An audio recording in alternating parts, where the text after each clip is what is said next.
Come on. These relationships that you think are so awesome, and you know why? And I'll fill you in a little. I'll fill you in, especially the teenagers in the audience and the young people in the audience who kind of just recently kind of shot an email and somebody emailed them back, and a little Facebook thing happened, and, you know, a little wink and a little there in the playground, even though it's a separate school. But in recess, you saw each other like and like a little bit of that happened. Let me just fill you in a little. You know, all of this is a product of low self-esteem.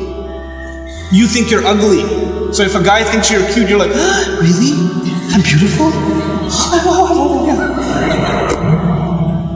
You know, you have low self-esteem. You think nobody's gonna like you, nobody's gonna want to marry you, and all of that stuff. And on the other hand, the guy, like, you know, we don't have good friendships and good relationships, and we're looking for something. And most of the guys, I don't have to tell you what's going on in your head. You and I have ijma' on this issue. The things that go on in our head. There's no reason for me to explain all of that to you, you know. But, you know, just because you have raging hormones and you're like daydreaming about girls and things like that, it doesn't mean that you're in love. It just means that you haven't controlled your temptations yet. And you're ruining somebody's life. You're ruining an entire family. You realize what you're doing? And you call it love? You tell me, if she was like 50 pounds fatter, you still be in love? Because she's the same person, same ruh inside her jasad, right? If she was a burn victim or something, if her hand burnt off, or her ear was missing, you still be in love? Or you find somebody else to love all of a sudden?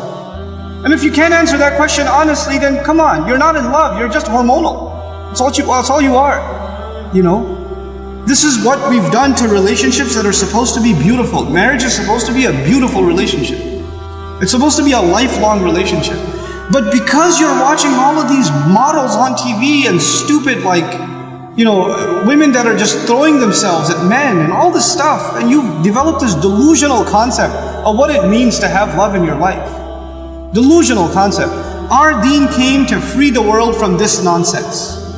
To free it. Because we have a more mature understanding of what it means to have love in your life. You know, to have, I'm not saying you shouldn't marry someone you like, you should. You should be attracted to your future spouse. All of those things are fine. But there's a decency that you have to exhibit before then. You know? And if you're okay with talking to a girl like that, you should be okay with somebody talking to your sister. You're okay with that too? Not if you have any ounce of decency left inside you. If you do, then, you know, this is how we have to end these things. And no, if you've been in that kind of relationship, or you're in one of those relationships right now, nobody knows. Only Allah knows and you know. Don't raise your hand, please. Right? What I'm saying, and you're like, after today's lecture, I have decided I no longer want to be your friend. You know, don't even write that, because even then you're looking for a response. You're kidding yourself. And then you're checking, did she write back? Yes, we should no longer be friends. And then you'll write back, you're right, we really shouldn't be friends anymore. And then she'll write back, yeah, never again. And then you're still doing it. Just stop, just cut it off. Just cut it off. It's not good for you. And guys, I've done a whole series on shame, so I won't repeat the whole thing because it took hours and hours and hours, but I will tell you this. It's okay to be attracted to a girl. Allah put that in you. You're not evil for finding a girl beautiful. It's not haram for you to feel that way. You have to control it though. You have to control yourself. Our deen teaches us self-control. And if you cannot exhibit self-control in one aspect of your life, you'll lose self-control in other aspects of your life.